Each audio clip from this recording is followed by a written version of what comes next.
Welcome. Settle in now. Let the weight of the day begin to leave you. If your eyes are still open, you might let them close gently whenever you feel ready. There is nothing you need to do tonight, nothing to solve, nothing to remember. Just breathe and listen.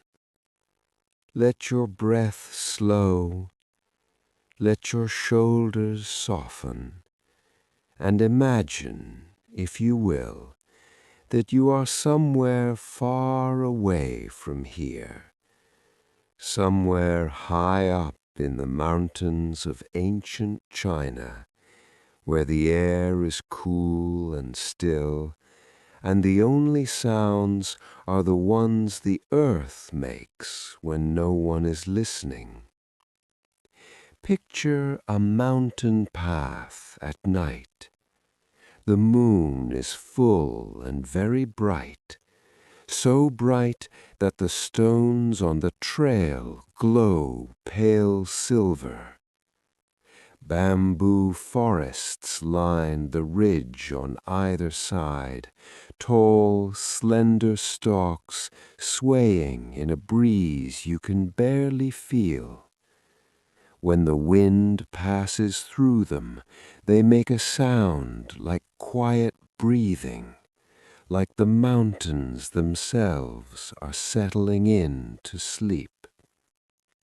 The air smells of cedar and damp earth. Somewhere in the valley, a nightjar calls once and then falls silent. The stars above are so thick and close, they look like dust scattered across dark water. Far below, a stream moves through a narrow valley. You cannot see it from here, but you can hear it, a soft, steady murmur that has been flowing since long before anyone thought to give it a name. The water does not hurry. It does not worry about where it is going. It simply follows the shape of the land and finds its way. Tonight we travel to ancient China, to a time more than 2,000 years ago when philosophers wandered dusty roads and empires rose and fell like the tides. We are going to spend this evening with one of the quietest, most mysterious traditions the world has ever known, a way of seeing life that asks nothing of you but to stop pushing, to stop grasping, and to let things be as they are. This tradition is called Taoism, and at its heart is a single, almost untranslatable word, Tao. It means the way, not a road on a map, not a set of instructions, but the deep, silent current beneath everything, the way water flows downhill, the way a seed knows how to become a tree, the way your breath comes and goes without you having to think about it. Taoism is a philosophy of flow, of softness, of yielding. It teaches that the gentlest things in the world, water, air, silence, are also the most powerful, that the wisest person is often the one who says the least, that trying too hard is sometimes the very thing that keeps us from what we seek. And the book at the center of all this, the small, strange, beautiful book that holds these teachings is called the Tao Te Ching.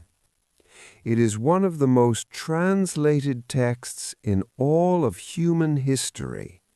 Barely 5,000 words long, 81 short chapters, some no longer than a few breaths. It was written, so the story goes, by an old man who had grown tired of the world.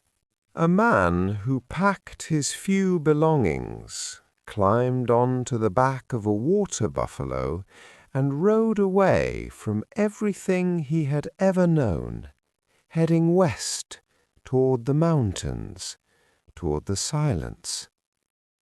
Before he disappeared forever, he sat down at a border crossing and wrote his wisdom into a small book, and then he was gone.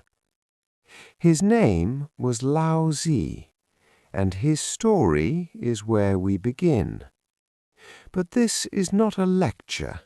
There will be no examination in the morning. Think of this as sitting beside a quiet fire with an old friend, someone who speaks slowly and does not mind the silence between words. You do not need to follow every thought. You do not need to hold on to anything at all. Just listen, the way you might listen to rain on a window. Let the words come to you and let them pass through you. And if sleep finds you along the way, that is the most natural thing in the world. That is the Tao doing what it does. So breathe and let us begin. Imagine China a very long time ago, more than 2,500 years before tonight.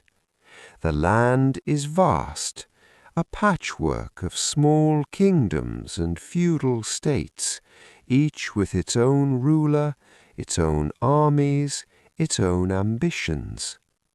Scholars would later call this the Warring Period, a time of restless change when the old certainties were crumbling and no one could agree on what should take their place. But we are not here for the battles or the politics. We are here for a quiet man working in a quiet room. In the royal archives of the Zhao dynasty. His name is Laozi, which simply means the old master. Some say it was a title rather than a name. Some say he was not one person at all, but many voices gathered under a single legend. It does not matter tonight. What matters is the story. Laozi spent his years among bamboo strips and silk manuscripts.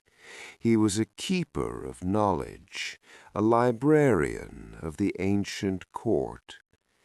Day after day he sat among bamboo strips and silk manuscripts, reading the words of those who came before, tending to the collected memory of a civilization. He did not lecture in the public squares or gather students around him. He simply read and thought and watched. And what he watched over the long years troubled him. He saw clever men grow drunk on their cleverness. He saw rulers who spoke of virtue while hoarding power. He saw the rituals of the court grow hollow, performed out of habit rather than meaning. The more the world tried to fix itself with rules and ambitions, the further it drifted from anything real. Slowly, the way a fruit ripens and then lets go of the branch, Laozi came to a decision. He would leave.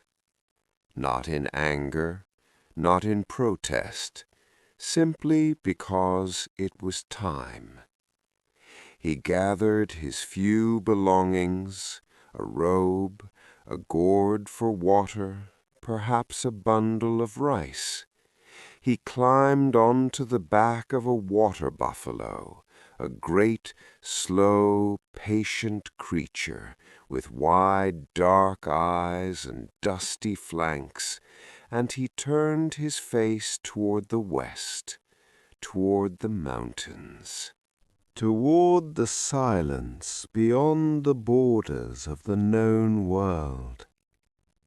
Picture him on that road, the dust rising in small pale clouds beneath the buffalo's heavy hooves, the sun low and amber on the horizon, fields of millet stretching out on either side, farmers straightening their backs to watch the old man pass.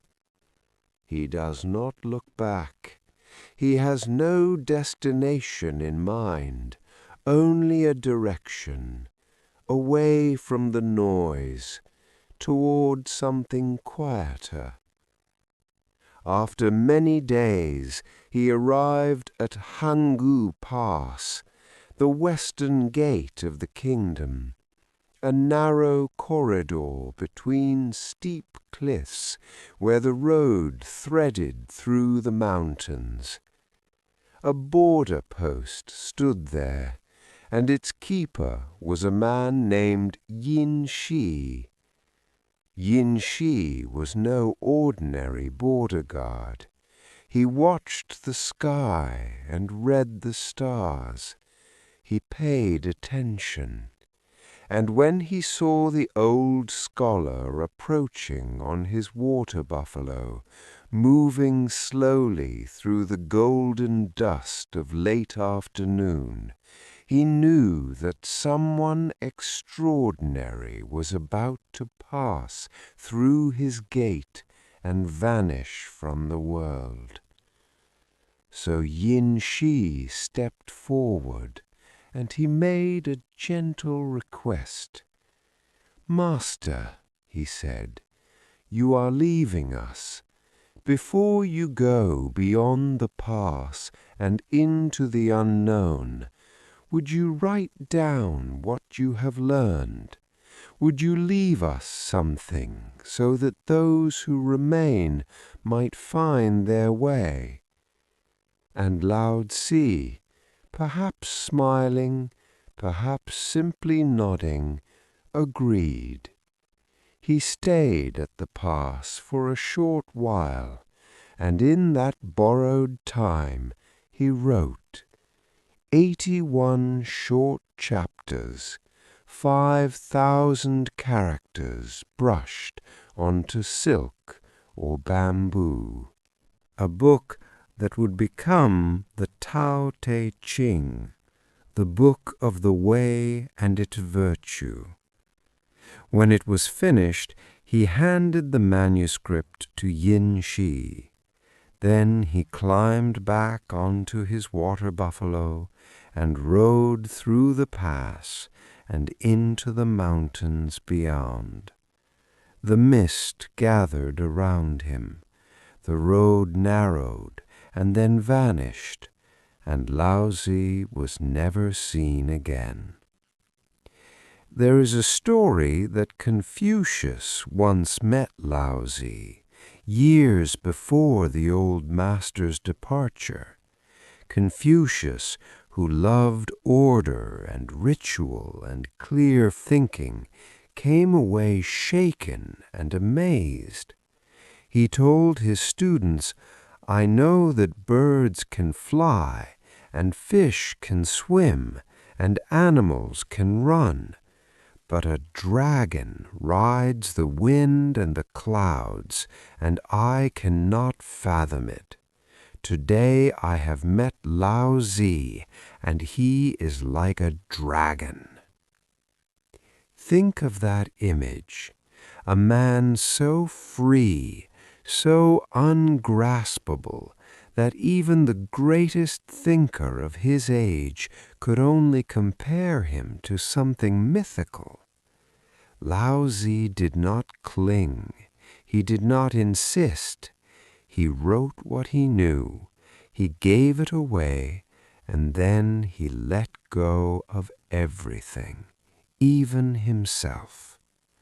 And perhaps that is the first lesson the Tao has for us as we settle deeper into rest, that there is a grace in letting go, that the things we leave behind, a kind word, a moment of honesty, a small offering of what we have learned, these travel further than we ever could ourselves.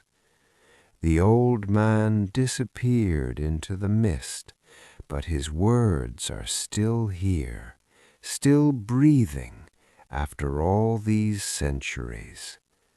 Let that thought rest gently in your mind. And let your breathing carry you a little deeper into stillness. There is a word in Chinese, a single syllable, that has shaped the thinking of an entire civilization for over 2,000 years. The word is Tao, and it means simply the way. But here is the beautiful difficulty.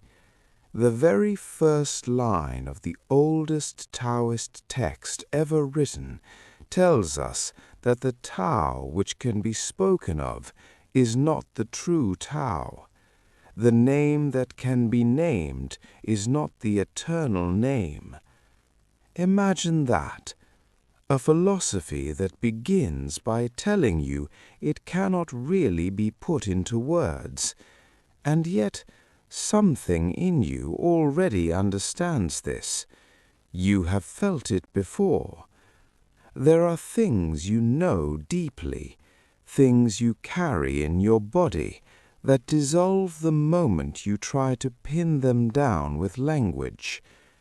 The feeling of a room you walk into, and somehow you know, before anyone speaks, that something has shifted. The way a piece of music can bring tears to your eyes, and if someone asks you why, you cannot say. You simply felt it. The Tao is like that. It is not an idea to be grasped, but a reality to be felt. The ancient text tells us that the Tao existed before heaven and earth. It was there before anything had a name. Silent and void, it stands alone and does not change. It moves through all things, and yet it is never exhausted. We might call it the mother of the world, but even that is only a finger pointing at the moon, not the moon itself. Now, the Tao is not a god. It does not judge. It does not command. It does not sit above creation looking down. It is more like the grain of the wood, the current of the river, the way that smoke rises and water falls. It is the deep pattern running beneath everything, the quiet intelligence that turns seeds into forests and guides the planets in their patient arcs. Think of the seasons. No one tells autumn to come. No one instructs the leaves to change their color and drift down to the earth. And yet it happens perfectly every year, without effort, without argument, without a plan written on a wall and pinned to a wall. The seasons simply turn, because that is their nature. That is the Tao at work. Or think of a river at night. You cannot see where it is going. You cannot see the stones beneath its surface or the bend that lies ahead. And yet the water moves. It finds its way. It does not need a map. It does not need to understand the shape of the valley. It simply follows the lowest path, and in doing so, it arrives exactly where it was always going. This is what the Tao feels like. Not a destination, but a current. Not a belief, but a belonging. The sense that you are already part of something vast and quiet and endlessly patient. The old masters did not try to define the Tao. They knew that definitions are like jars, and the Tao is like the sky. You cannot fit the sky into a jar. You can only stand beneath it and feel how wide it is. And so they spoke in images. They spoke of valleys and water and uncarved wood. They spoke of emptiness, not as something sad or lacking, but as something open. A bowl is useful because of the space inside it. A room is livable because of the emptiness between its walls. The Tao is like that space.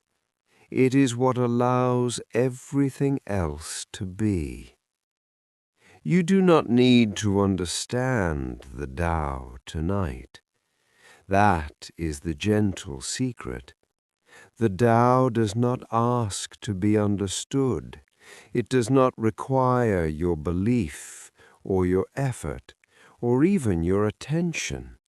It simply is, like the air in this room, like the darkness behind your eyelids, like the quiet hum of the world continuing on while you rest. And perhaps that is enough for now. To know that there is a way older than language, wider than thought, and that it holds you even when you are not thinking of it, especially then. Let that idea settle. Let it rest in you like a stone settling into a riverbed. You do not need to carry it. You do not need to turn it over in your mind. Simply let it be, and let yourself be, and notice how the two are not so different after all.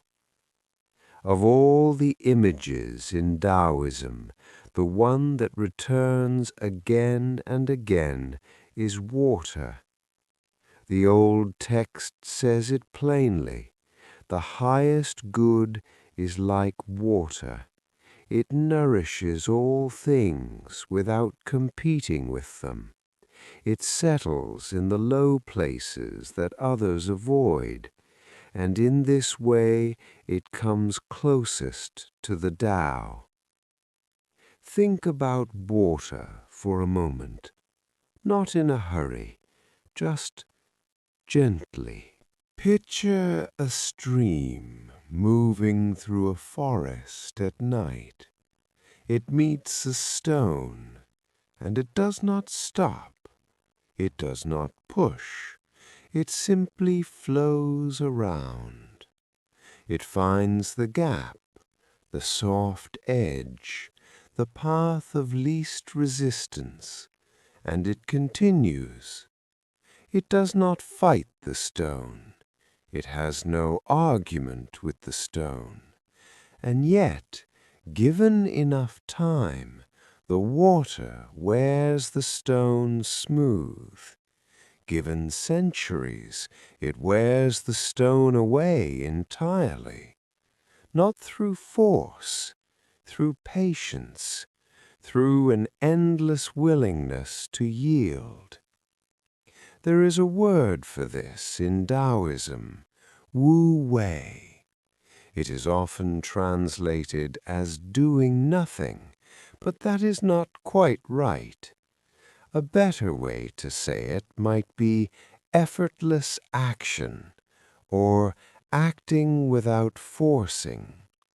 It is the art of moving with life rather than against it. Think of a master craftsman, a woodcarver whose hands know the grain so well they move without thinking. The blade finds the curve before the mind has named it. There is no hesitation, no struggle. The work flows because the craftsman has become so aligned with the material that the boundary between them has softened. There is an old story, one of the most famous in all of Taoist writing. It is the story of Cook Ding, a butcher called upon to carve an ox for his lord. Now most butchers hack and strain. Their blades go dull within a month. They fight the bone and sinew.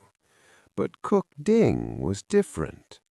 When he set to work, his movements were like a dance. His knife slipped through the joints as if the animal were offering itself. There was a rhythm to it, a music, and his lord watched in astonishment. When asked how he did it, Cook Ding said something remarkable. He said that he no longer saw the ox with his eyes. He perceived it with his spirit. His knife found the spaces between the joints, the hollows where there was no resistance.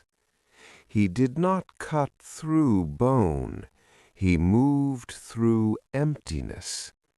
And his knife, the same knife, had lasted him 19 years, its edge still as sharp as the day it was ground, because it had never once met anything hard. It had only ever passed through open space. This is Wu Wei, not laziness, not passivity, but a perfect alignment with the nature of things. A way of moving through the world that finds the spaces rather than forcing through the walls. And here, tonight, there is a quieter lesson waiting in this idea. Think about sleep. You have almost certainly had this experience. You lie in bed and you want so badly to fall asleep. You try. You close your eyes tighter. You tell yourself to relax. You count, you breathe in patterns, and the harder you try, the further sleep recedes. It is like reaching for something in water. Your hand disturbs the surface, and the thing you want drifts away. This is because sleep, like so many of the most important things, cannot be forced. It can only be allowed. You cannot make yourself fall asleep, but you can create the conditions and then let sleep come to you. That is the Wu way of rest. You have already done the work. You are here. You are lying down. The room is quiet. Your breath is slowing. There is nothing left to do, nothing left to try. The only task remaining is to stop having tasks. Imagine yourself now as water, flowing over smooth stones in the dark. You do not need to know where you are going. You do not need to steer. The current knows. The valley knows. The low places are waiting for you, and you will find them not by effort, but by simply letting go of the need to hold your shape. Water does not try to be water, it simply is. And sleep does not try to come, it simply arrives when you have finally stopped reaching for it. So let your hands be open. Let your thoughts run like water over stones, touching each one lightly and moving on. There is nowhere to be, nothing to solve, only this quiet dark and the gentle pull, downward, inward, toward rest. Float now. The river will carry you. There is a symbol you have almost certainly seen before. Two shapes curling into one another, black and white, forming a perfect circle. It appears on pendants and paintings, on temple walls and old book covers, and yet, for all its familiarity, it holds a meaning that runs far deeper than decoration. This is the symbol of yin and yang, and it is not, as many suppose, a picture of opposites at war. Look more carefully. The two shapes are not colliding. They are not pushing against each other. They are dancing. Two fish swimming in a slow, endless circle, each one curving gently into the space the other has left behind. And notice this. Within the dark fish, there is a small dot of light. Within the light fish, a small dot of darkness. Neither side is pure, neither side is complete without the other. Light carries within it the seed of shadow, and shadow carries within it the seed of light. This is one of the oldest ideas in Taoism, the understanding that the world does not move through conflict, but through partnership. Day does not defeat night, it flows into night, gently and willingly, the way a river flows into the sea. And night, in its own time, gives way to morning. Neither is better, neither is the enemy of the other. They are two expressions of a single turning whole. Think of the year. The long warmth of summer does not last, and it is not meant to.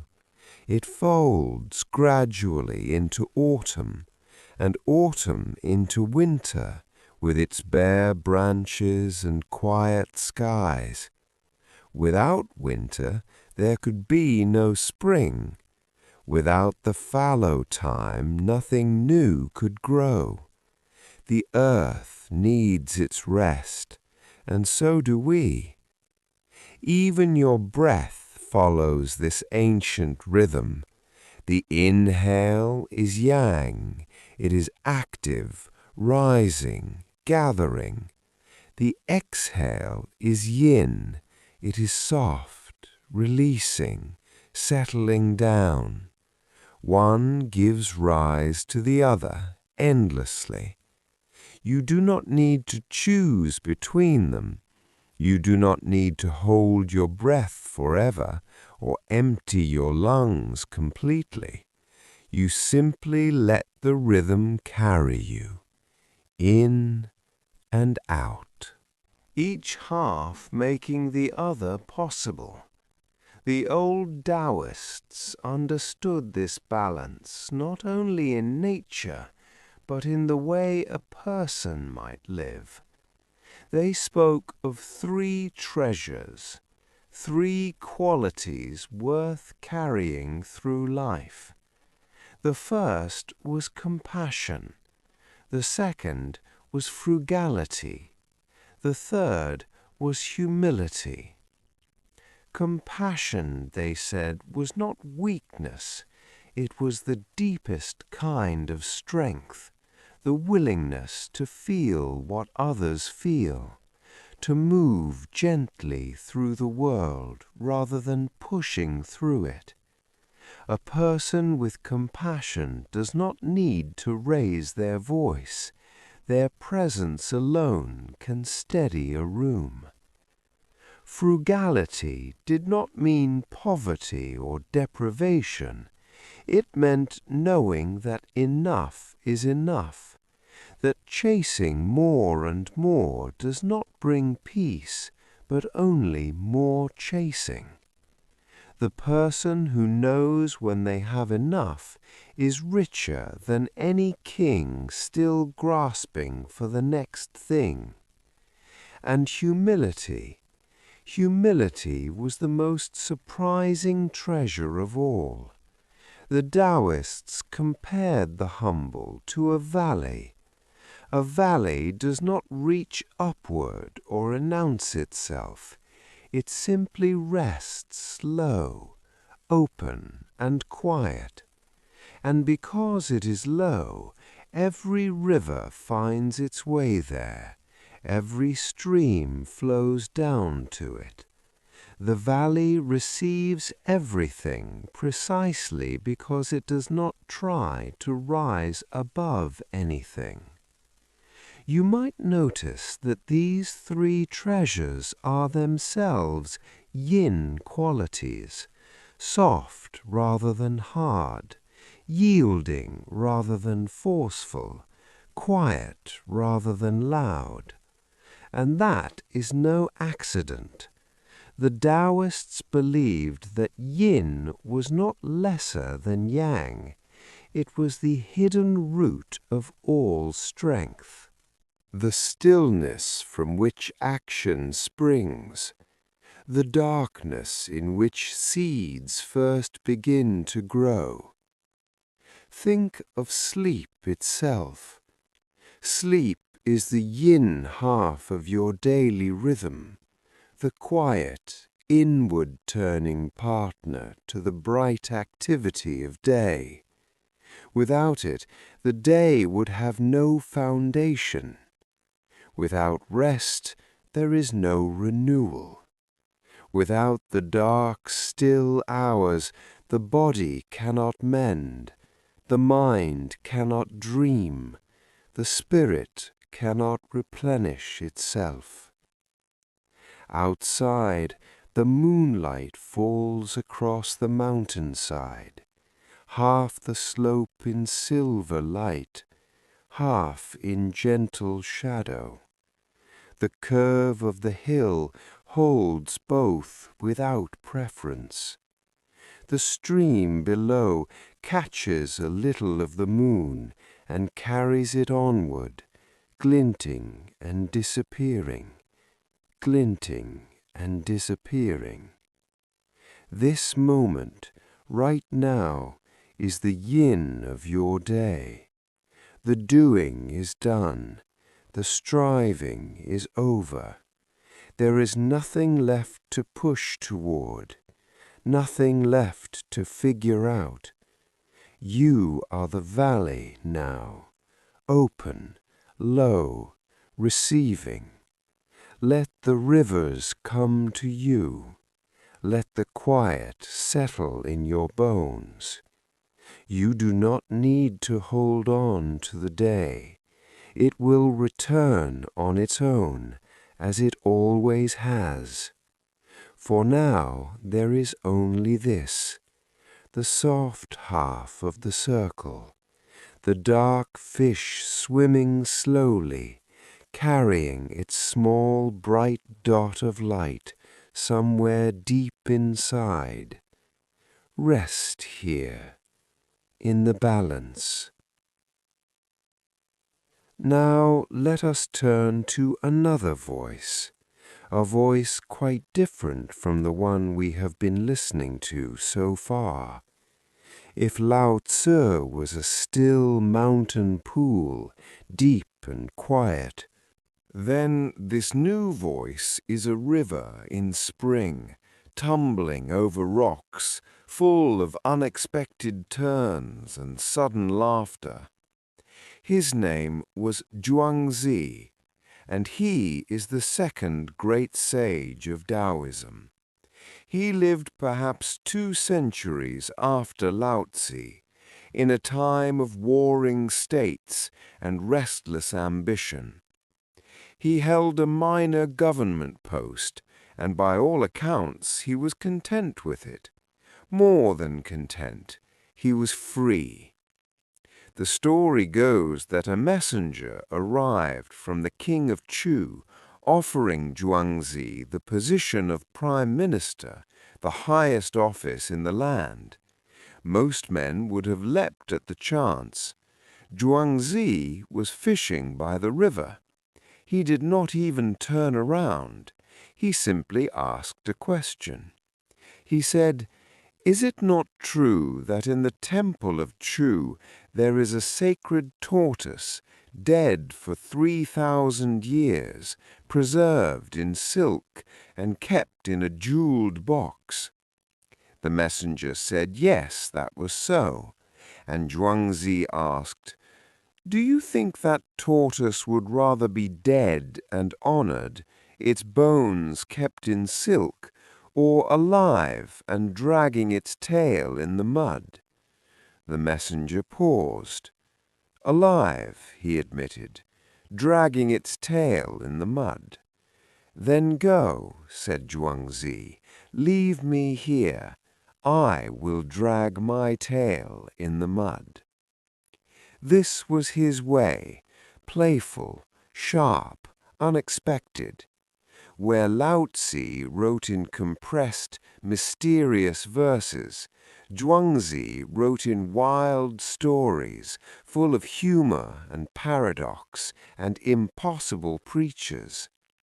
His book opens with one of the strangest and most beautiful passages in all of ancient literature.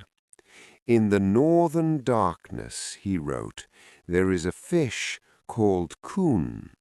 No one knows how vast it is. It stretches beyond all measuring." And then, in a single moment, this impossible fish transforms. It becomes a bird called Peng, and its wings spread across the entire sky like clouds at the horizon. When Peng rises, the ocean churns beneath it. When it flies south, the journey takes 6 months, riding the great wind. Down below, a cicada and a small dove watch the Peng climb higher and higher. They laugh. "Why would anything fly so high?" they ask. We flutter from tree to tree, and that is quite enough. What is the point of all that effort? But they do not understand. They cannot. Their world is small, and from within it the pang makes no sense. This was one of Zhuangzi's deepest teachings, that every creature sees the world from its own place, and no creature can see the whole of it. The small cannot comprehend the great, and the great cannot comprehend the small.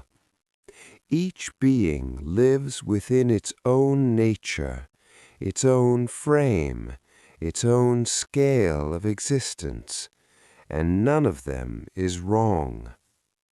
Sit with that for a moment. How often do we assume that our way of seeing is the only way?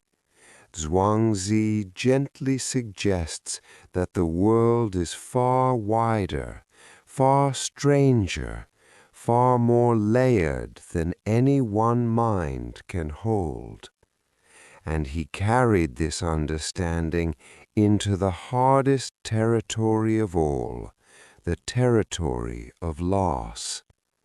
When his wife died, his friend Huizi came to pay respects and found Zhuangzi sitting on the ground, drumming on a pot and singing.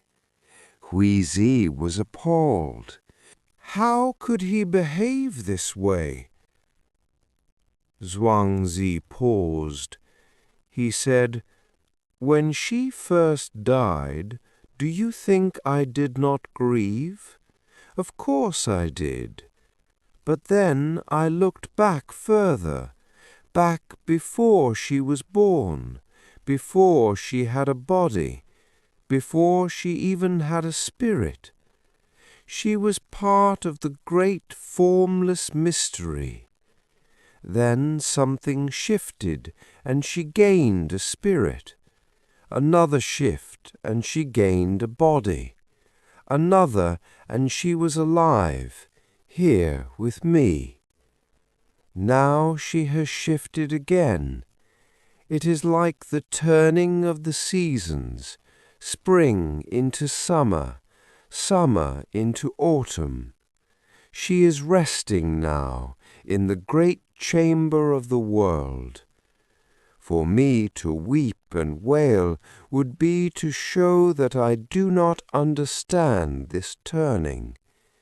It is a strange and tender passage, not cruelty, not coldness, but a vast aching acceptance, the understanding that nothing in this world is fixed, that everything is always becoming something else.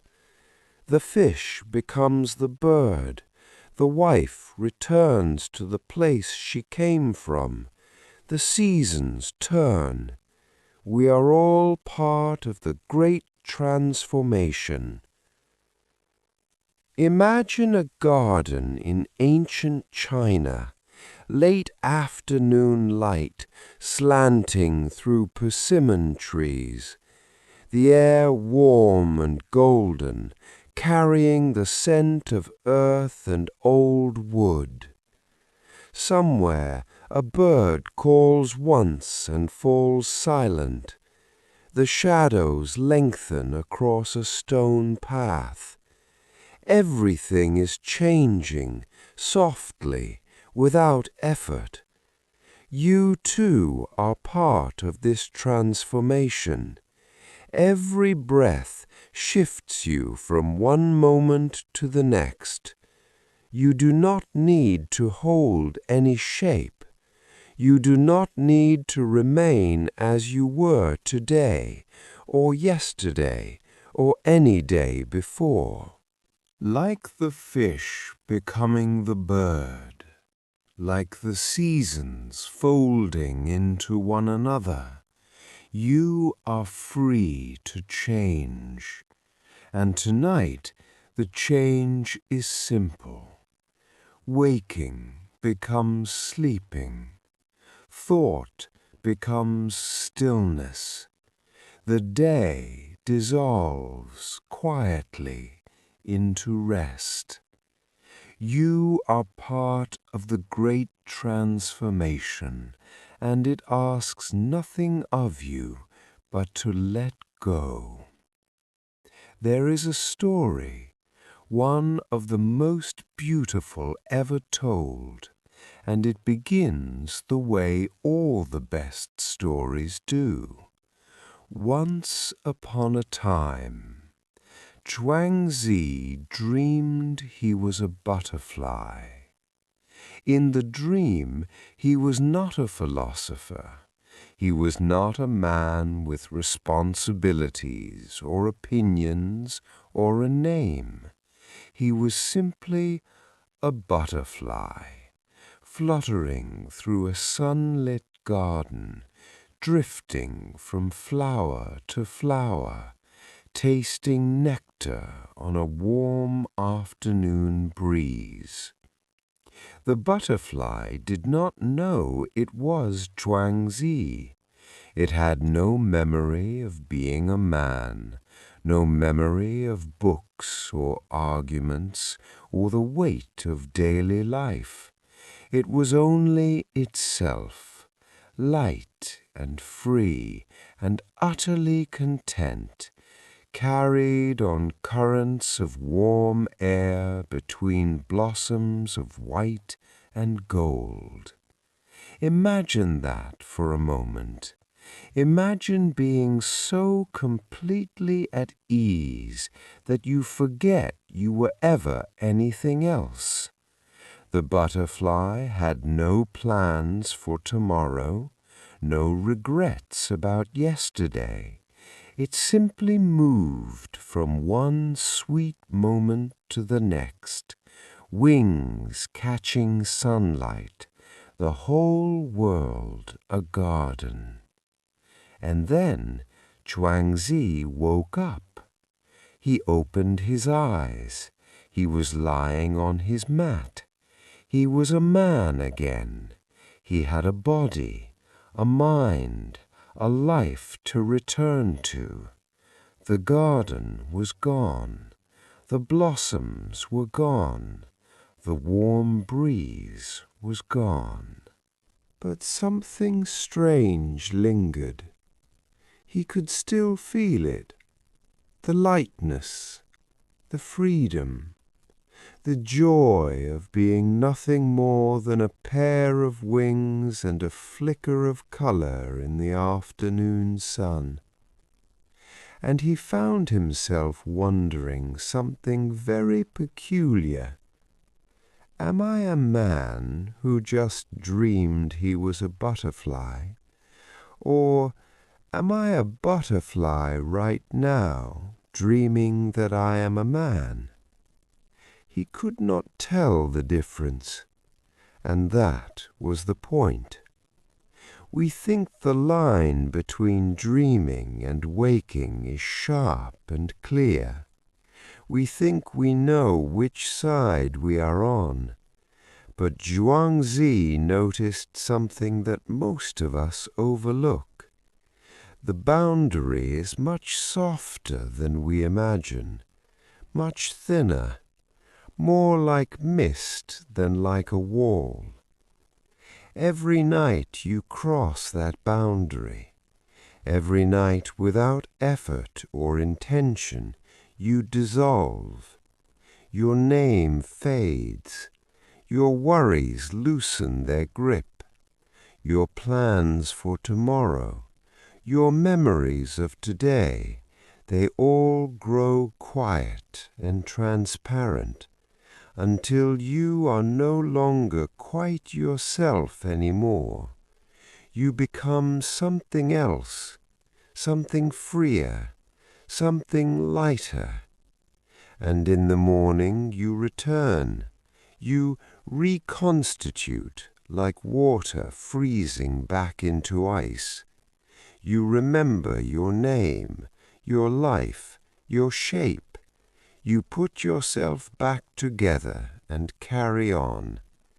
But for those hours in between, you were somewhere else entirely. You were the butterfly. This is not something to fear. It is something to welcome. Because Zhuangzi's dream tells us that we are not one fixed thing. We are not solid and permanent the way we sometimes believe. We are more like water, taking different shapes in different moments. Sometimes ice, sometimes mist, sometimes a quiet stream, and sometimes a butterfly in a sunlit garden. The moment you are in right now, this soft, drowsy, in-between place, is exactly the threshold Zhuangzi was describing. You are not quite awake, not quite asleep. You are in the tender space where one form begins to dissolve into another. Your thoughts are growing lighter. Your edges are softening. The weight of the day, the solidity of your routines and responsibilities, all of it is becoming transparent, like breath on a cold window slowly fading. This is the butterfly moment, the sweet dissolution, the place where you stop being the person the world asks you to be and become something gentler, something without edges, something that simply drifts. You do not need to hold on to anything right now. Not your thoughts, not your plans, not even your sense of who you are. All of that will be there in the morning, waiting patiently, like clothes folded on a chair. But for now, you can set it all down. Let yourself become lighter.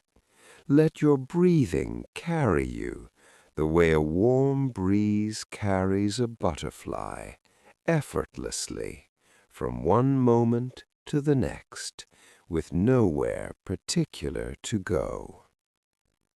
Perhaps tonight you too will become a butterfly, fluttering softly through a garden you cannot name, tasting sweetness you will not remember, perfectly free, perfectly at rest, dreaming a dream that has no edges and no end.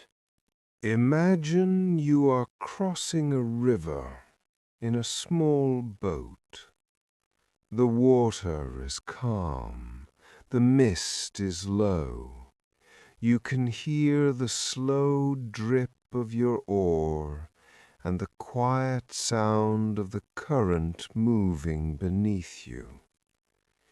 Then, through the mist, you see another boat heading toward you.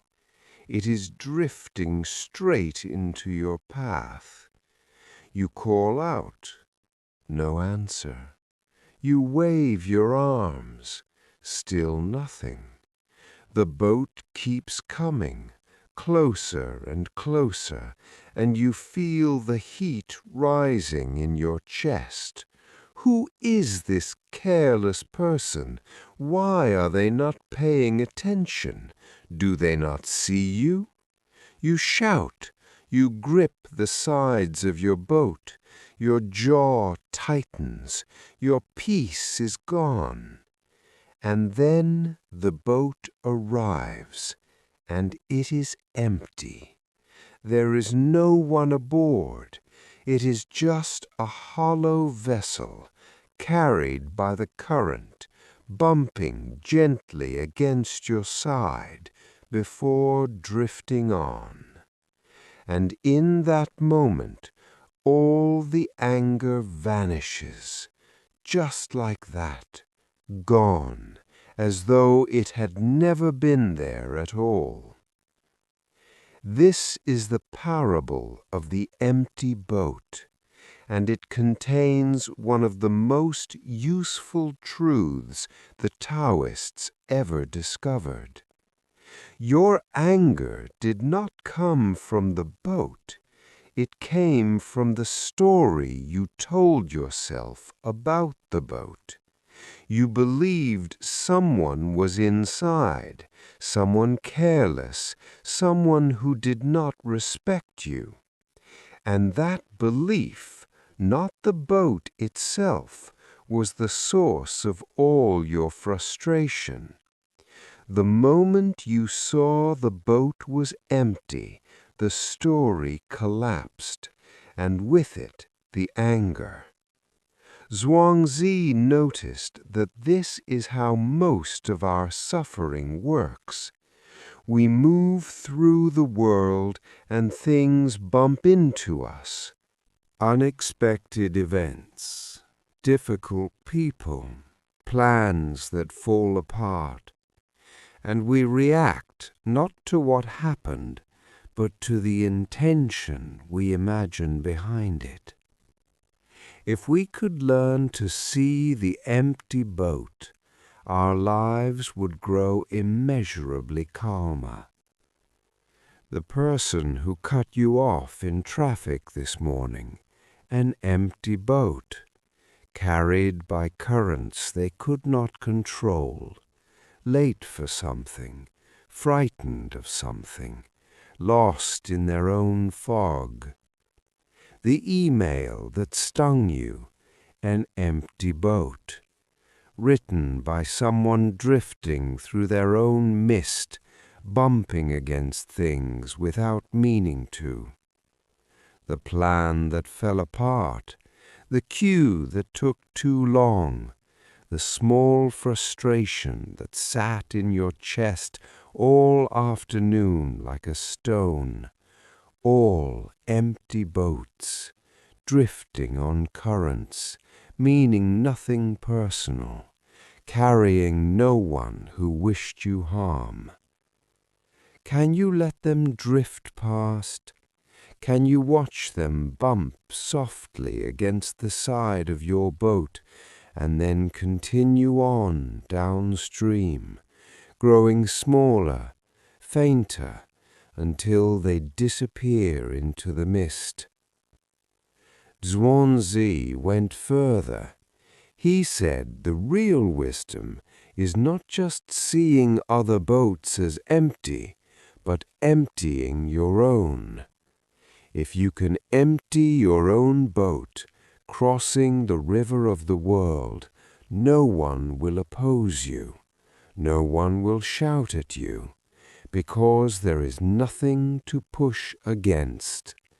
You move through life without friction, the way water moves around stones, quietly, naturally, without force.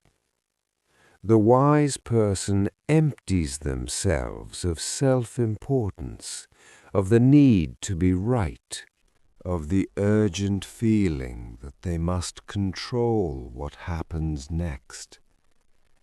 They let the current carry them, and they arrive where they need to be. There is another story about a carpenter walking through the forest. He passes an enormous old oak tree, ancient and gnarled, its branches spreading wide across the sky. But the carpenter barely glances at it. The wood is no good, he says, too twisted, too knotted, completely useless for building anything. That night, the tree appears to the carpenter in a dream, and it speaks. My uselessness is what keeps me alive. If I bore sweet fruit, people would strip my branches bare. If my wood were straight and strong, I would have been cut down long ago. It is precisely because I am useless that I have been left in peace, to grow old and wide and full of birds. There is a kind of permission in that story. Permission to be useless right now. Permission to produce nothing, to build nothing, to accomplish nothing at all. You have spent the day being useful, being productive, being needed, and all of that is fine. But right now, in this quiet darkness, you have permission to be the gnarled old tree, to simply exist, to take up space without justifying it, to rest without earning it. You do not need to be good for anything tonight. You only need to be here, breathing, drifting, like a boat with no one aboard. Your boat is empty now. There is nothing left to carry, nothing left to prove, nothing left to push against. Let the river carry you. There is a teaching in the Tao Te Ching that arrives so quietly you might almost miss it. It speaks of a bowl, a simple clay bowl shaped on a wheel, dried in the sun, and it asks you to consider what makes the bowl useful. Not the clay, not the glaze, the empty space inside. Without that hollowness, the bowl could hold nothing at all. Think of that for a moment. The emptiness is what matters most. 30 spokes converge on a single hub, but it is the hole at the center that allows the wheel to turn. Without that open space, the wheel is only a circle of wood. It goes nowhere. It serves no one. The emptiness at its heart is what gives it purpose. And a room. Doors are cut into walls. Windows are opened to the sky.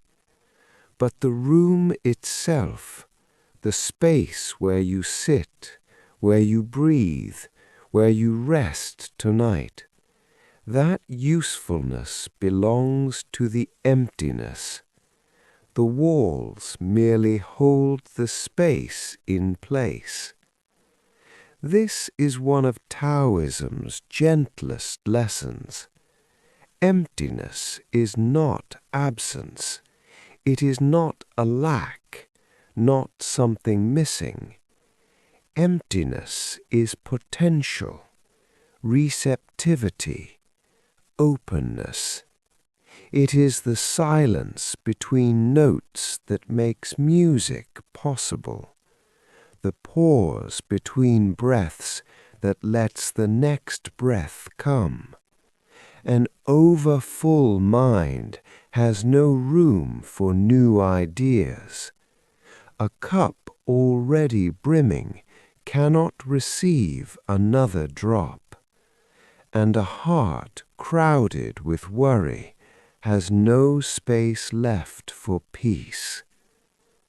Tonight, you might allow yourself to become a little emptier, a little more open, not by striving, but simply by letting go of what you no longer need to carry.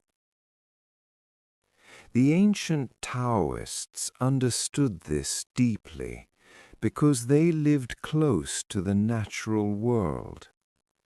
They did not see themselves as separate from nature. They were part of it. The same breath that moved through the pine forests moved through their lungs. The same water that carved the valleys ran through their veins. In China, there are 5 sacred mountains, peaks so high they seem to float above the clouds. And on those mountains the Taoists built their temples, not grand palaces, but simple halls of wood and stone, perched on cliff edges, half hidden in mist. To reach them, you climbed narrow paths cut into the rock, through curtains of cloud, until the world below disappeared entirely. Some Taoists withdrew even further, mountain hermits who left the towns and villages behind and built small huts among the pine trees. Their lives were beautifully simple. Meditation at dawn, when the first pale light touched the peaks, tending a small garden of vegetables and herbs, collecting wild plants from the forest floor, watching clouds drift across the valley as though the sky itself were breathing. And at dusk, the sound of a temple bell, a single clear note, struck once, then left to fade across the misty valley. It did not demand attention. It simply offered itself to the silence, and the silence received it. This way of living shaped one of the most beautiful art forms the world has known: ink wash painting. The Chinese tradition of painting mountains and water with nothing more than black ink on white silk. The brush strokes are spare. A few dark lines suggest a cliff face. A wash of grey becomes a forest seen through rain. A tiny figure sits beneath a crooked pine, gazing out at vastness. But here is what makes these paintings truly remarkable: the empty space. Great stretches of white silk left untouched.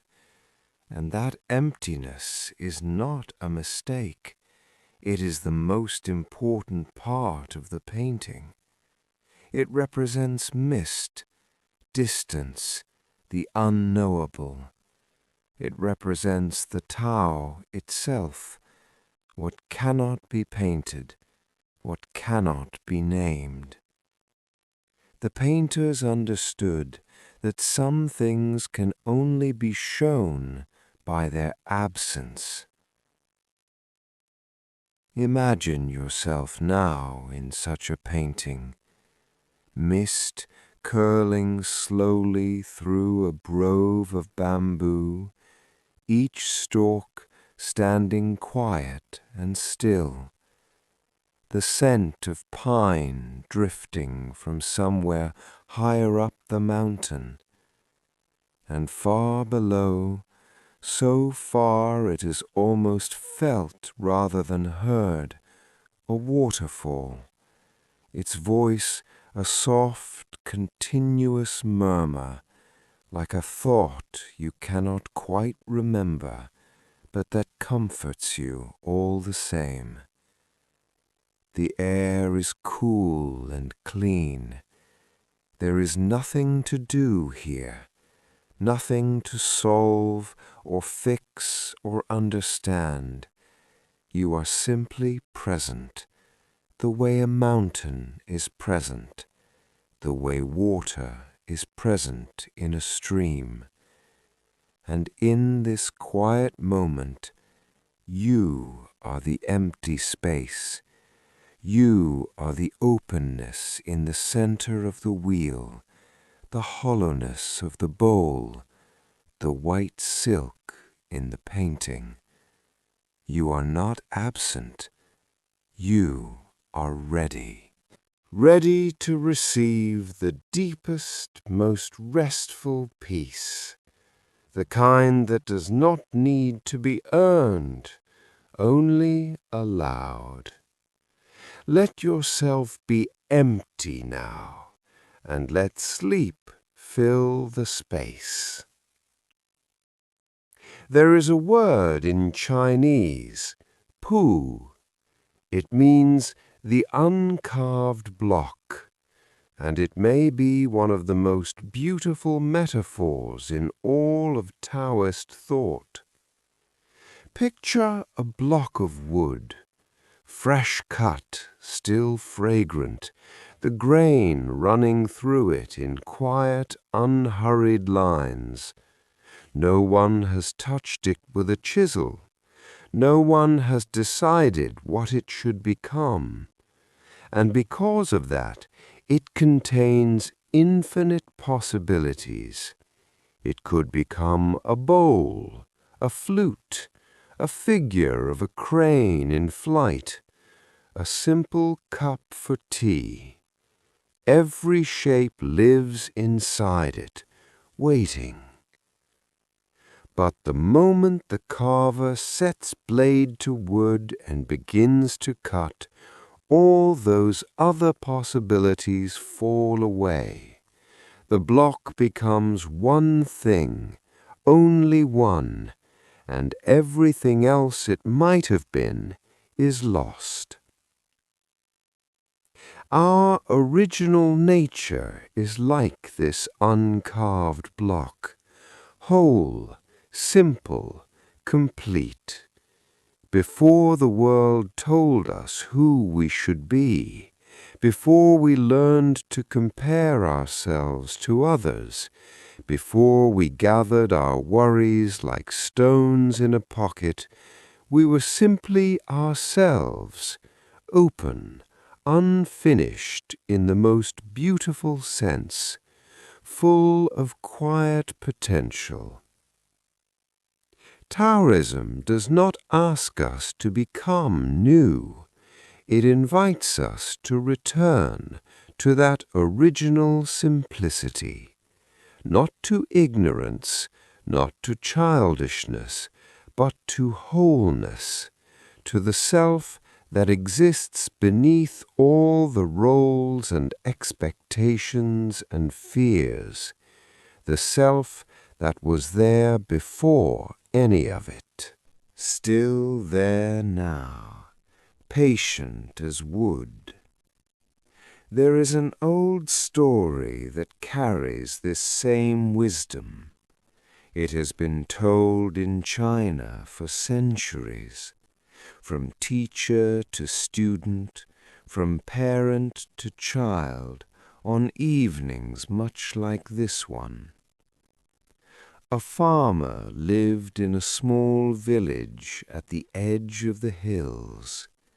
He had one horse, a strong, steady animal that helped him work the land. One morning, the horse broke through the fence and ran away into the wild country beyond the hills. The neighbors came to his door. "What terrible luck," they said. "Your only horse gone. How will you manage?" The farmer looked at them calmly. "We will see," he said. A week later, the horse returned and brought with it 3 wild horses from the hills. They came trotting through the broken fence as though they had always belonged there. The neighbors returned delighted. "What wonderful luck," they said. "Now you have 4 horses. You are the richest man in the village." The farmer nodded slowly. "We will see," he said. His son, a young man eager and full of energy, began trying to ride one of the wild horses. The horse threw him. He landed badly and broke his leg. The neighbors shook their heads. "What terrible luck," they said. "Your only son injured. Who will help you now with the harvest?" "We will see," said the farmer. The following week, the army came through the village. They were conscripting all the young men, marching them away to fight in a distant war. But when they saw the farmer's son lying in bed with his leg bound in splints, they passed him over. He was no use to them.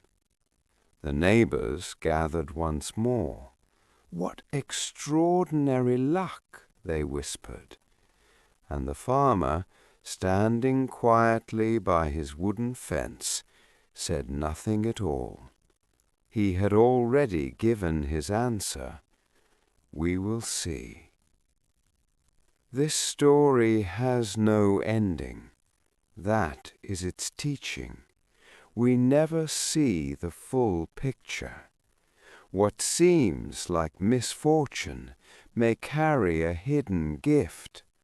What seems like a blessing may bring difficulty we cannot yet imagine. The river of cause and consequence flows on and on, far beyond what our eyes can follow. The farmer's peace did not come from knowing the future. It came from not judging the present.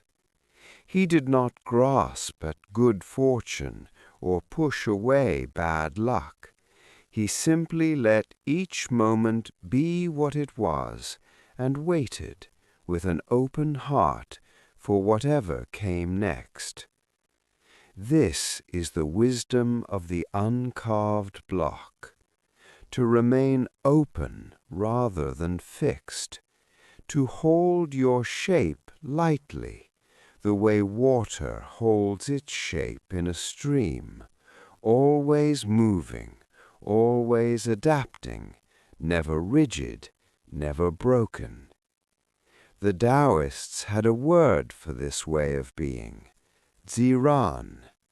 It means naturalness, spontaneity, being what you are without effort or pretense.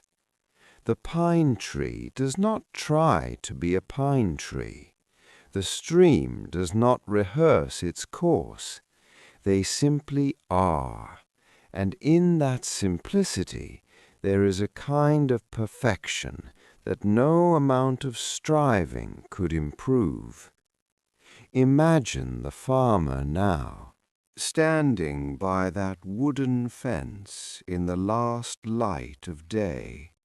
The hills are soft and golden, the sky fading from amber to the palest blue.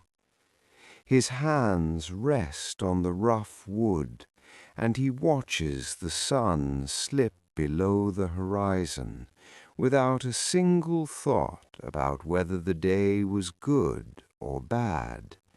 It was simply a day, his day, and now it is done. Tonight, you do not need to judge your day.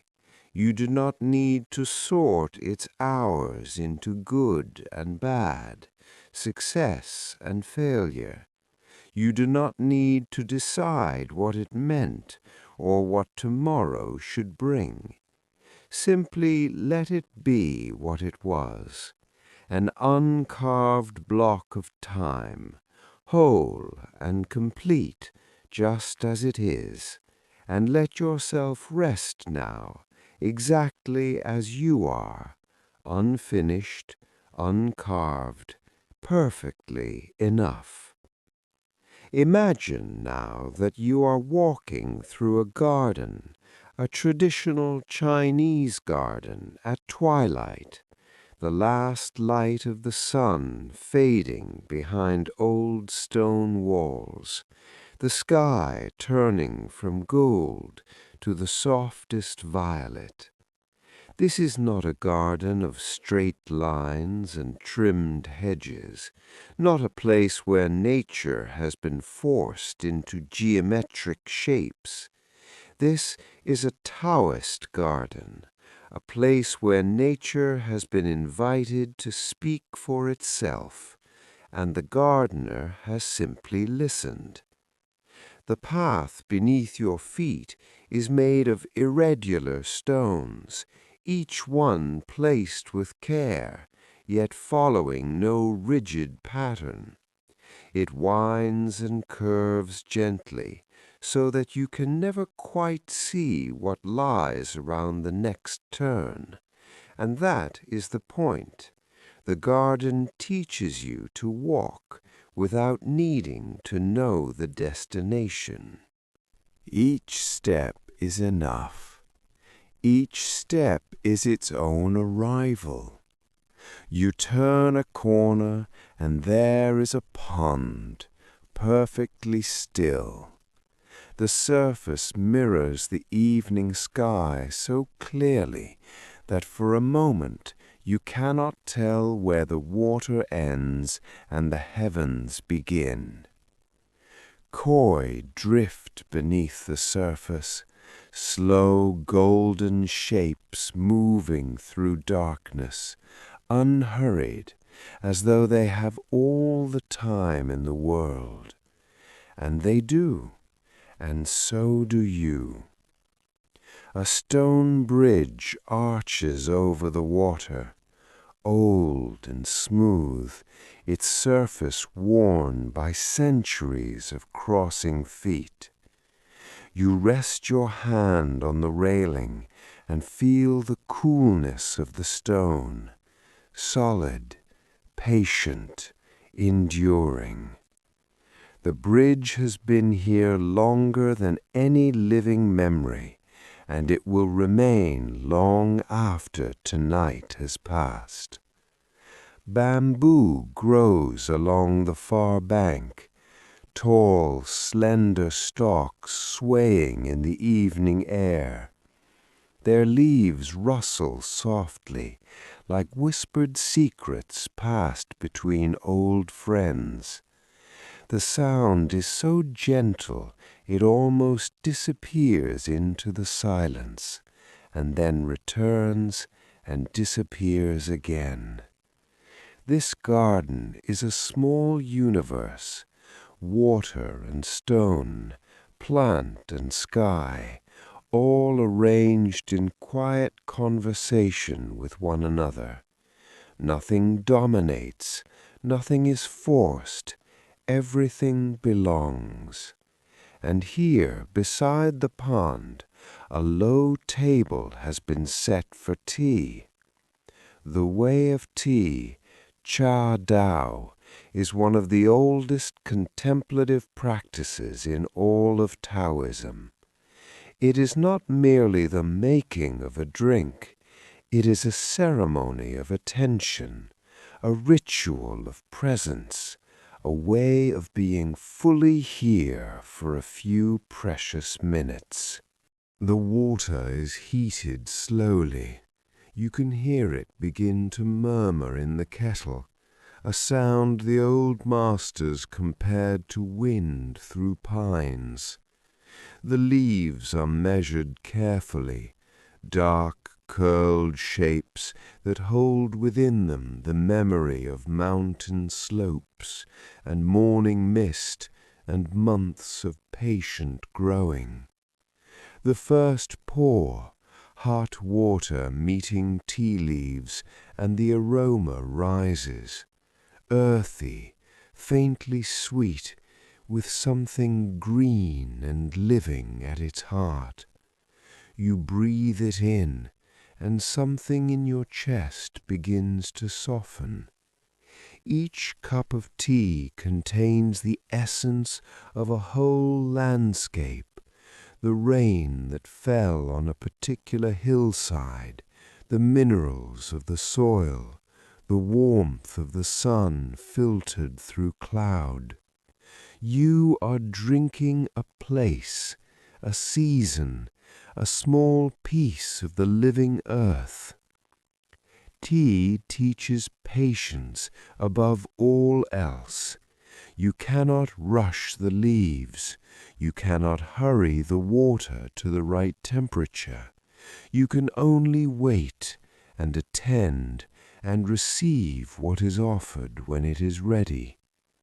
The warmth of the cup spreads into your hands, into your arms, into your chest.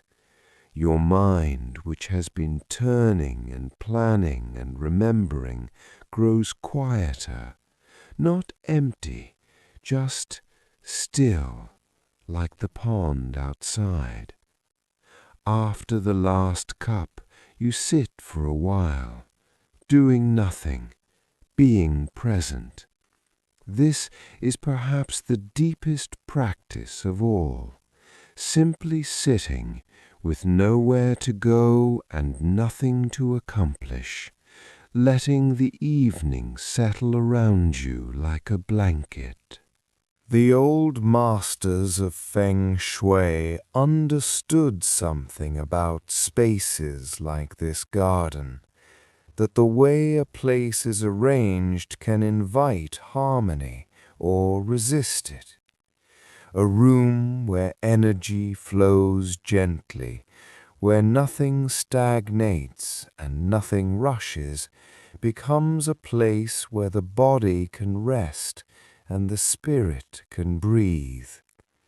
The ideal sleeping space, they said, should be like a Taoist garden in miniature, calm, uncluttered, aligned with the quiet forces of the natural world, a place where you feel held, where the air itself seems to settle.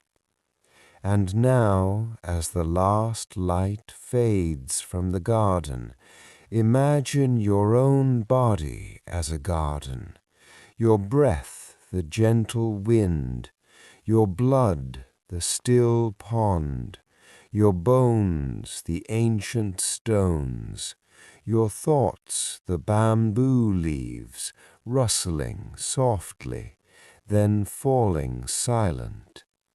You are a garden at peace under the night sky, and sleep is the dew that will come to rest upon you, gently, without effort, when you are still. South of the ancient city of Xi'an, beyond the noise and dust of the modern world, the Zhongnan Mountains rise into the sky. Gray granite peaks wrapped in mist, forests of pine stretching up the slopes like dark green rivers flowing toward the clouds. For 3,000 years, people have come to these mountains to disappear, not to vanish entirely, but to step away from the crowded world and discover what remains when everything unnecessary has been removed. They are the hermits of the Zhongnan, and even today, they live in simple huts among the pines, following a rhythm older than any dynasty. Imagine waking before dawn in a small stone hut on a mountainside. The air is cold and clean, carrying the scent of pine resin and damp earth. There is no sound but the wind, and somewhere below a stream finding its way over stones. The hermit rises and sits in stillness, watching as the sky above the peaks shifts from black to the palest gray, then to a thin, luminous blue. No alarm clock, no schedule, just the slow turning of the world announcing another day. Later, there is a small garden to tend, cabbages and greens growing between the rocks, water to carry from the stream, the bucket heavy and cold in your hands, the path worn smooth by years of the same quiet journey. There is firewood to gather, a simple meal to prepare, and then hours of sitting, watching clouds move across the peaks, their shadows drifting over the valleys like great slow animals.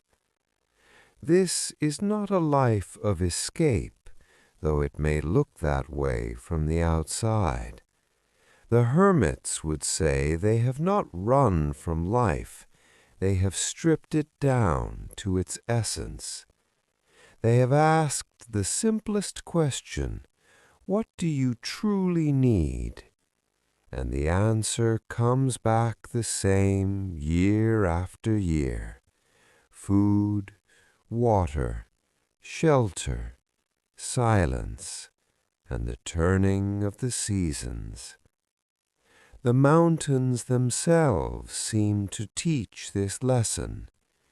Mist wraps around the granite peaks in the morning and dissolves by noon, forming again at dusk. It comes and goes without effort or complaint. The pine trees on the high ridges have been growing for hundreds of years, some so old they have individual names whispered among the monks and wanderers who pass this way. Their roots grip the rock with a patience that is almost beyond understanding. And the sound of wind through pine needles, have you ever truly listened to it? It is like the breathing of the mountain itself, a long, slow exhale that goes on and on, rising and falling, never quite the same and never entirely different. If you sit still long enough, your own breathing begins to match it. You breathe with the mountain, and the boundary between your body and the stone and the trees and the sky grows thin and soft and almost disappears. At dawn, if there is a temple nearby, you might hear the sound of a bell, a single clear note rising from the valley, carrying for miles through the cold, clear air. It does not demand attention, it simply offers itself, and the mountains receive it, and the silence that follows is somehow deeper than the silence that came before. At night, the stars above the Zhongnan are closer than anywhere you have ever been. Without the lights of the city, the sky becomes impossibly deep, scattered with points of silver and pale gold, and you remember that you are standing on a small world, turning slowly in an ocean of light. The Taoists have always loved certain animals, creatures who seem to embody the wisdom of the way. The crane, standing perfectly still on one leg at the edge of a lake, patient as eternity itself, waiting without waiting, present without effort. The turtle, moving slowly and deliberately, carrying its home on its back, needing nothing that it does not already possess. And the dragon, not the fearsome creature of Western tales, but a benevolent spirit swimming through clouds, bringing the rain that feeds the rivers and the fields. The dragon moves between heaven and earth with grace, appearing and vanishing like mist. These are creatures of patience, of longevity, of harmony with the world as it is. They do not struggle against their nature. They simply are what they are, completely, and that is enough. Now feel the cool of mountain spring water on your hands. Smell the pine resin, sweet and sharp. Hear the faint crackle of wood smoke rising from a hermit's fire somewhere among the trees. Let the mountain hold you. You carry within you everything the hermit has found. A mountain, a hermitage, a place of perfect stillness. It has always been there, waiting for you to sit down, to stop searching, and to rest. In the old stories of China, there are 8 figures who wander through the centuries like characters in a dream.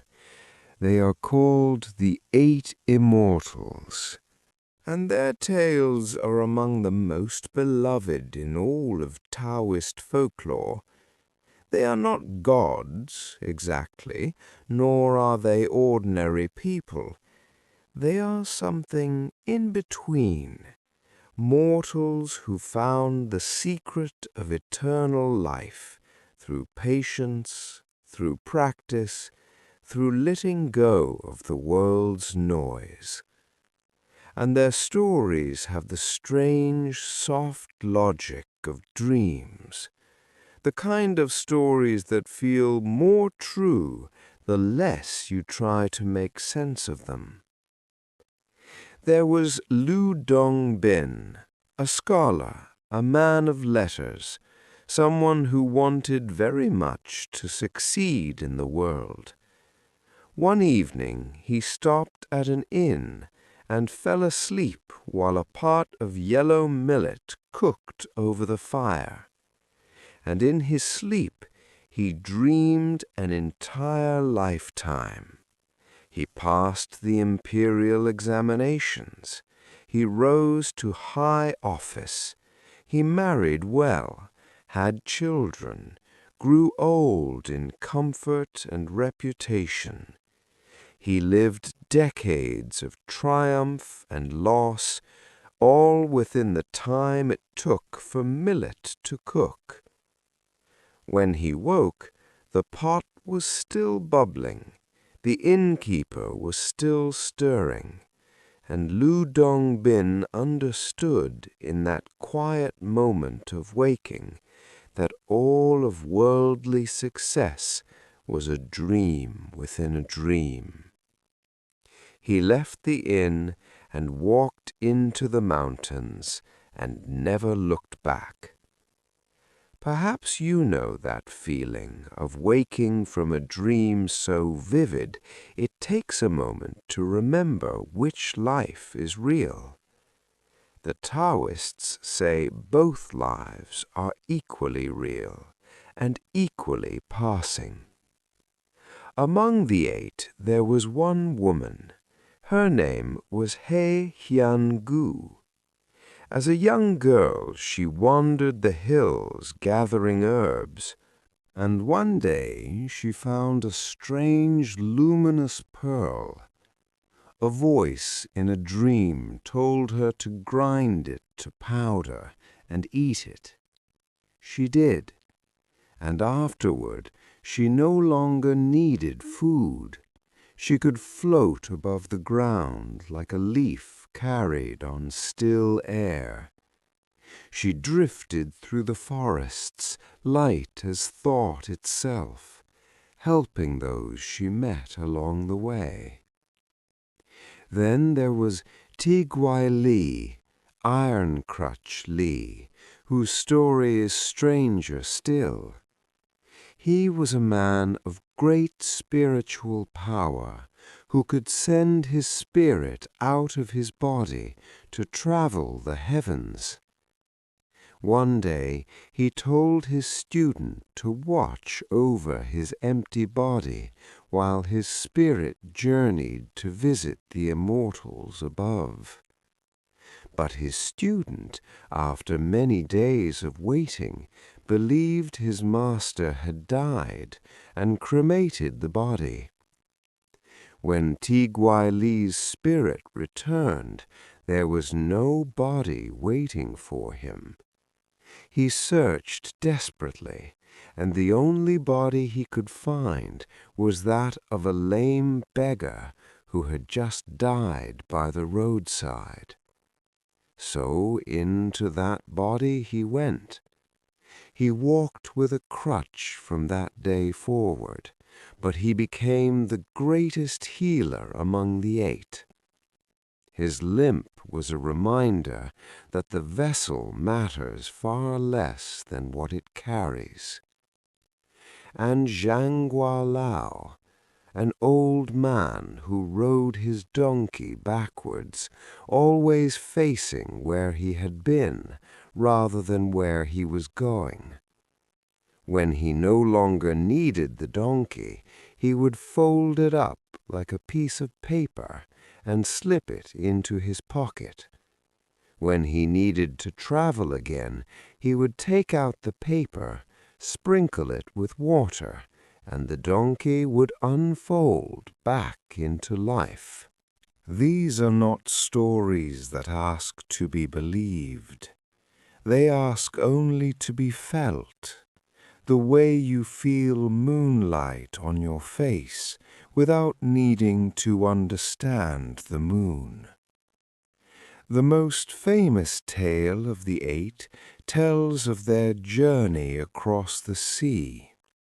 Rather than take a boat, each immortal cast their own special treasure onto the waves.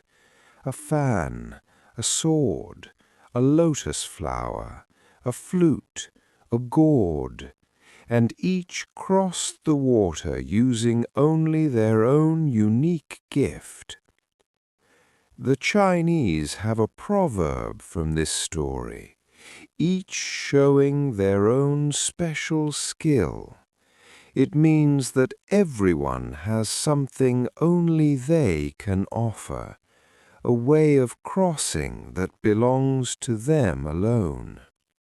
Rich or poor, man or woman, scholar or beggar, the 8 Immortals teach that wisdom finds everyone, that the door to the eternal is not hidden behind wealth or status, but woven into the fabric of ordinary life.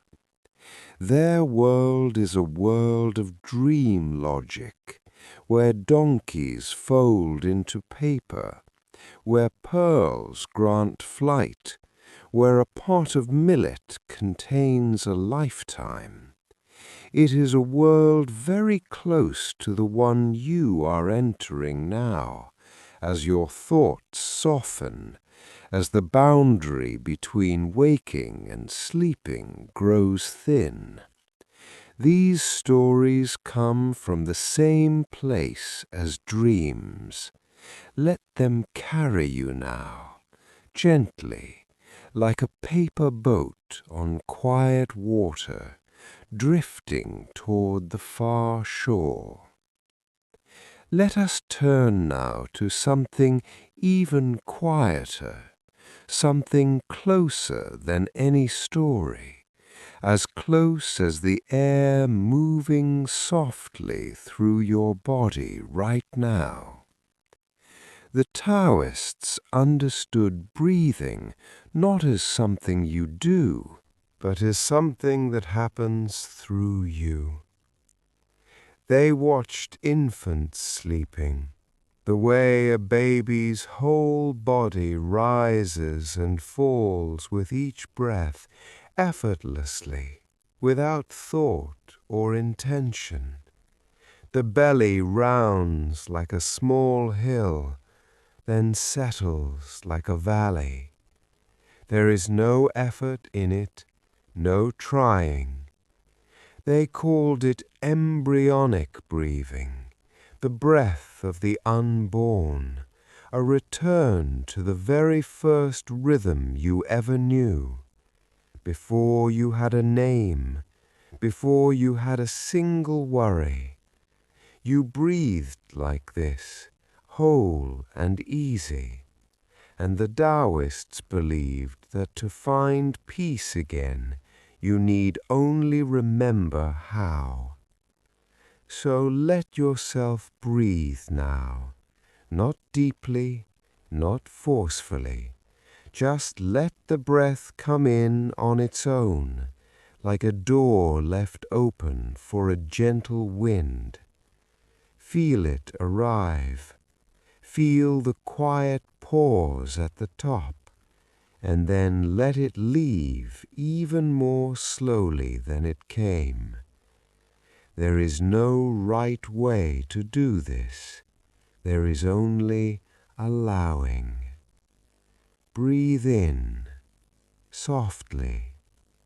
Hold, just for a moment, like a leaf resting at the top of its arc before it falls. And release, slowly, letting everything go with the breath. Tension you didn't know you were carrying, thoughts you forgot you were holding. Let them leave with the air, dissolving into the darkness around you. The Taoists had a practice called Zhuangzi. It means sitting and forgetting. Not forgetting out of carelessness, but forgetting as an act of grace. You sit and you let things fall away. Your name, forget it for now. Your worries, they will wait for you. But you do not need them here.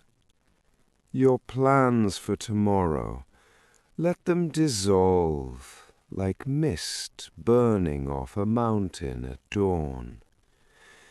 You forget your role in the world. You forget what you owe and what is owed to you. You forget even that you are trying to forget. And what remains is just this, just breath, just presence, just the quiet hum of being alive without needing to be anything in particular. Your body is settling now, the way sediment settles in still water. When a glass of muddy water is left undisturbed, the particles drift slowly downward, and the water clears all on its own. You cannot force it. you can only wait. The Tao Te Ching asks, do you have the patience to wait till your mud settles and the water is clear? Right now, in this very moment, your mud is settling. Your thoughts are slowing, growing heavier, sinking gently to the bottom. And the water of your mind is clearing, becoming still, becoming transparent. The ancient Taoists spoke of 3 treasures that flow through every living body. Jing, your essence, the deep reserves of life you were born with.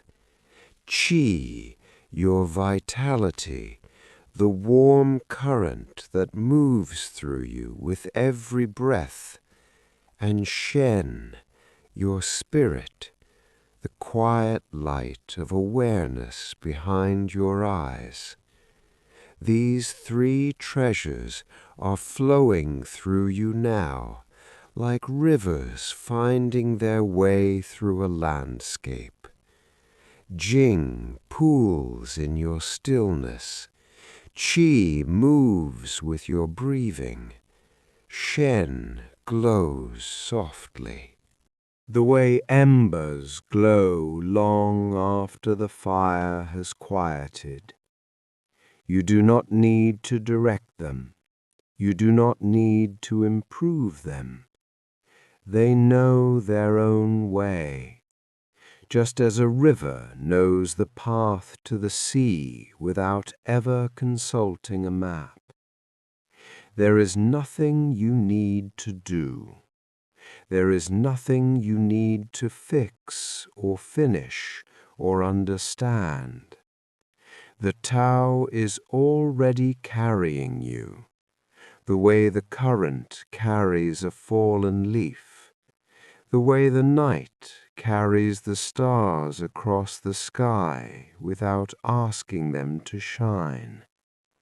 You are being carried now. You have always been carried. Rest into it, the way you rest into the arms of someone who will not let you fall. The Tao is already here, breathing with you, settling with you, holding you in its vast and patient stillness. And so we return one last time to the old man on his water buffalo, riding slowly westward into the mountains. Laozi, the old master. He left behind 5,000 characters of wisdom, scratched onto bamboo before he disappeared into the mountain pass.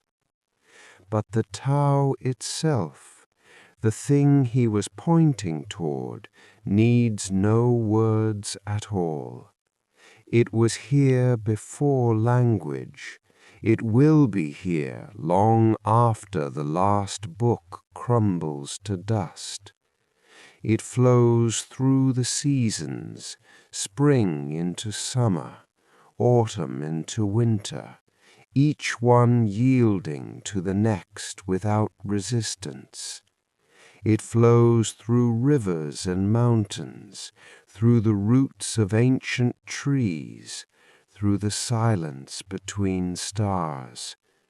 And it flows through your breathing right now, this breath and this one, and the soft space between them.